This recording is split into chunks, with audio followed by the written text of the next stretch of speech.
Hello again, friends, and welcome to another segment here on Doc G's Wine and Spirits Review. Welcome to Poolside here. I've been on a little hiatus lately, been just wrapped up with this, that, and the other thing, but I thought on this lovely day I'd take a chance to come back and say hello to all of you. I've missed you. I hope you've missed me. And on today's segment, I want to do something that's just a little bit different. But before we do that, I would like to, in light of the wonderful weather, open up a nice bottle of sparkling here. Really not going to talk about wine per se today, believe it or not, or spirits in general. But I'm going to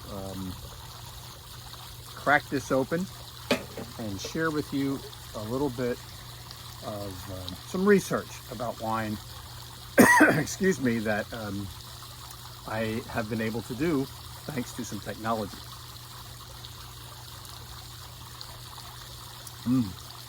Just for your information, this is a lovely sparkling that I got in New Hampshire, visiting my son and his new wife. Congratulations to them, Jeff and Morgan.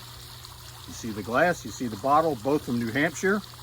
So welcome to today's segment. I'm going to talk to you about the use of technology and wine research, wine tasting, wine and food pairing. So how does that all relate to wine in general? Well, I'm going to keep it very simple. In the past, I've shared with you, I have quite a collection of wine in my wine cellar, that I call it. And in order to categorize them and inventory them, etc., I was able to come up with an app program that you can use. It's out there on the internet. They do charge you a little bit. They kind of ask for a donation. It's called Cellar Tracker. Now, I don't recommend that, and I'm not here to advocate for that today. For those of you who are just casual wine drinkers and those who enjoy wine but aren't really looking to, have a list. However, for someone like me who has made wine and spirits a kind of, not just for enjoyment, but it's also kind of a collecting thing for me. This Cellar Tracker app has become so important to me for tracking the over 400 bottles of wine and spirits combined that I have in my collection. So that's one aspect of it. But the real thing that I want to talk to you today about is using a new device, believe it or not, that you're all probably familiar with, and that's called ChatGPT.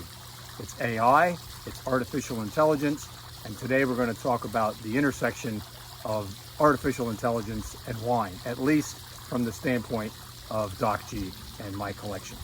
So I can tell you point blank that I have at least 10 different books that I use, hardcover books that talk about wine and pairing and the origin of grapes and et cetera, et cetera, et cetera. I even did a spot maybe a little over a year ago that shared that information with you. I brought out my little library of information. However, with the advancements in technology, it's been amazing for me to turn to ChatGPT for a lot of my wine research. And I'm going to do a little bit of a demonstration here for you, or a little bit of research right in front of you. I usually do it on my phone, but in case you don't know it, I use my phone to tape these segments, so I had to rely on my iPad here. But I used my iPad as well, and I downloaded the ChatGPT app onto my iPad. So let me dive in with that. Let me take a sip here. It's a little warm out here. Lovely day. We're kind of in between heat waves here in Pennsylvania, so I thought I would take a chance to do this spot here today. So I have my trusty iPad here with me.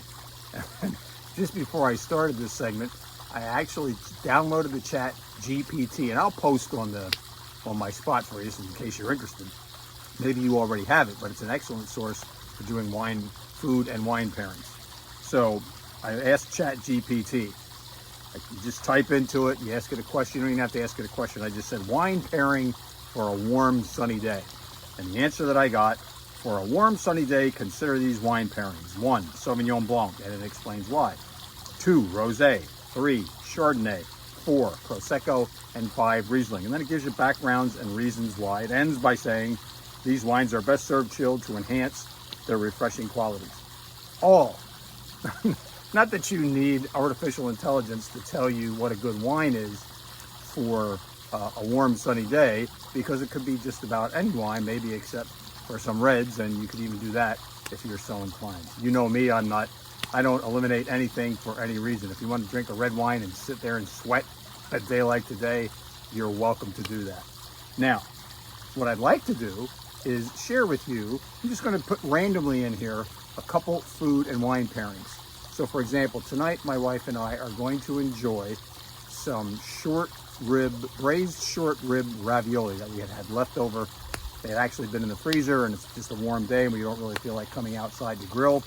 So I'm going to ask ChatGPT for a wine pairing for braised short rib ravioli in butter sauce with thyme and other herbs.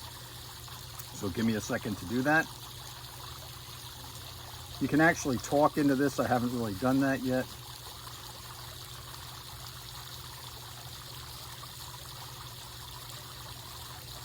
Pairing for short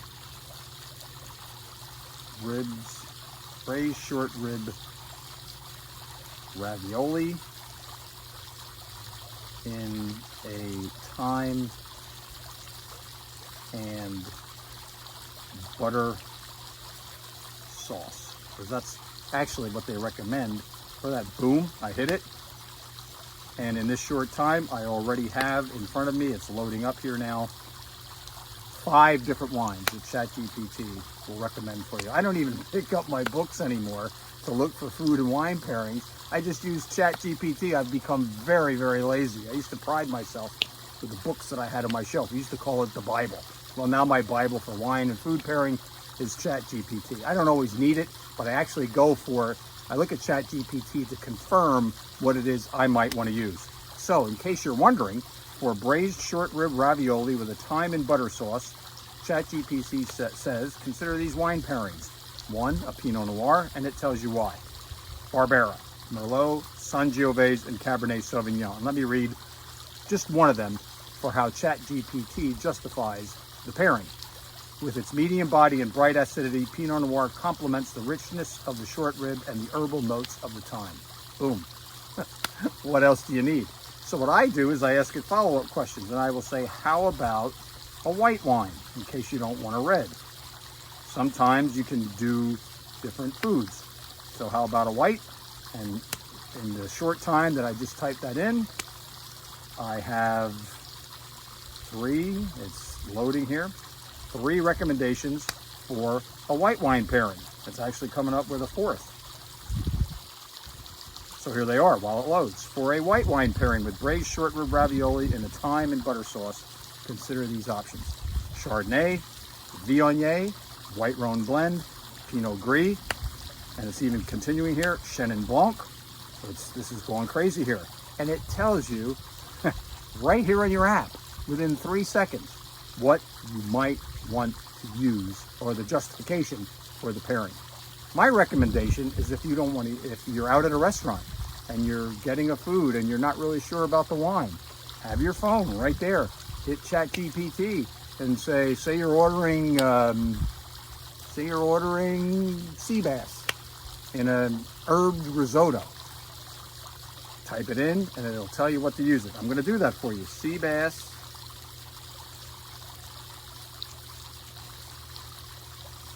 in herbed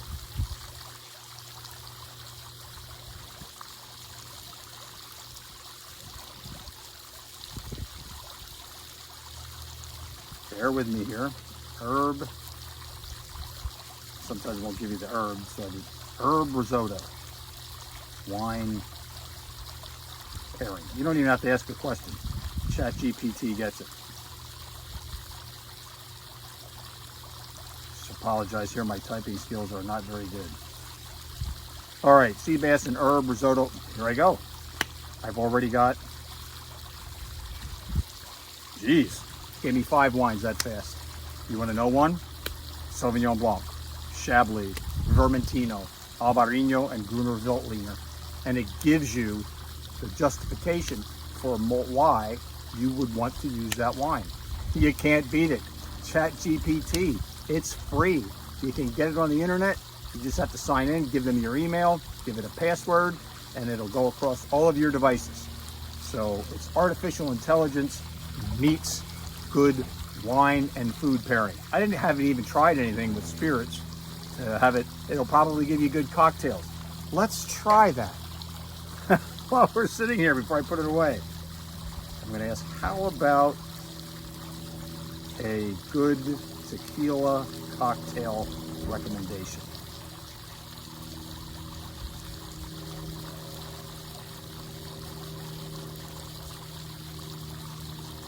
Boom. There you go. That's the question I asked. For a refreshing tequila cocktail, consider the Paloma. Gives you the recipe and how to do it. And that's the only one it gave you. And honestly, I've had Palomas, so on a warm and sunny day, there may be a Paloma here in my future. But right now, Jeff and Morgan, thank you for this glass. It's great for us to go to this winery. To the rest of you, cheers. The heat wave is coming again, especially if you're in this part of the country, and if you're not, I don't know what to tell you, but it's going to be warm probably wherever you happen to be. It's a wine and artificial intelligence. We'll see you all next time, and stay cool.